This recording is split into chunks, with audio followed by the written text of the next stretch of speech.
గోదారి గట్టుపైన రామచిలకవే అంటూ రమణ గోకులతో గొంతు కలిపి సంక్రాంతికి వస్తున్న సినిమా బ్లాక్ బాస్టర్ హిట్లో భాగం పంచుకున్న సింగర్ మధుప్రియ వివాదంలో చిక్కుకున్నారు. తెలుగు సినీ బుల్లితెర ప్రేక్షకులకు సింగర్ మధుప్రియ గురించి ప్రత్యేకంగా చెప్పనక్కర్లేదు.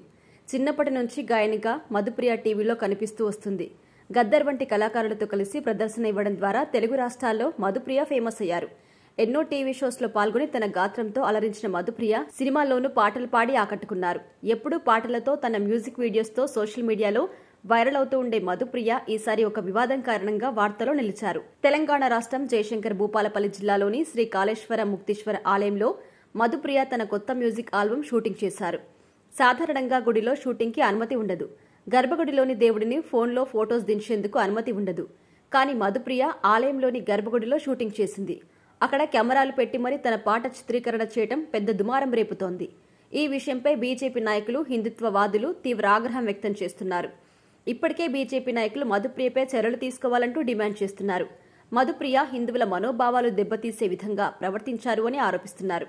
ఈ నెల 20వ తారీఖు గాయని మధుప్రియ శ్రీ కాళేశ్వర ముక్తేశ్వర ఆలయంలోని గర్భగుడిలో ప్రైవేటు ఆల్బం సాంగ్ షూట్ చేశారు. గర్భగుడిలోకి వెళ్లడానికి ఆమెకు ఆలయ అధికారులు అనుమతి ఇవ్వలేదు అని కొందరు అంటూ ఉంటే, మరికొందరు ఈవో అనుమతితోనే మధుప్రియ గర్భగుడిలో షూటింగ్ చేసిందని కొందరు ఆరోపిస్తున్నారు. ఇప్పటి వరకు ఈ విషయంపై ఆలయ అధికారుల నుంచి అధికారికంగా స్పందన మాత్రం రాలేదు. భక్తుల మనోభావాలను దెబ్బతీసే విధంగా ప్రవర్తించినందుకు మధుప్రియను కఠినంగా శిక్షించాలని, ఆమెపై పోలీసు కేసు నమోదు చేయాలని డిమాండ్ చేస్తున్నారు.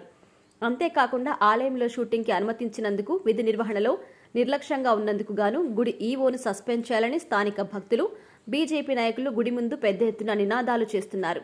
అయితే వివాదాన్ని కొంతమంది రాజకీయంగానూ వాడుకుంటున్నారు అనే వాదన కూడా ఉంది. ఈ వివాదంపై సింగర్ మధుప్రియ ఇంకా స్పందించలేదు.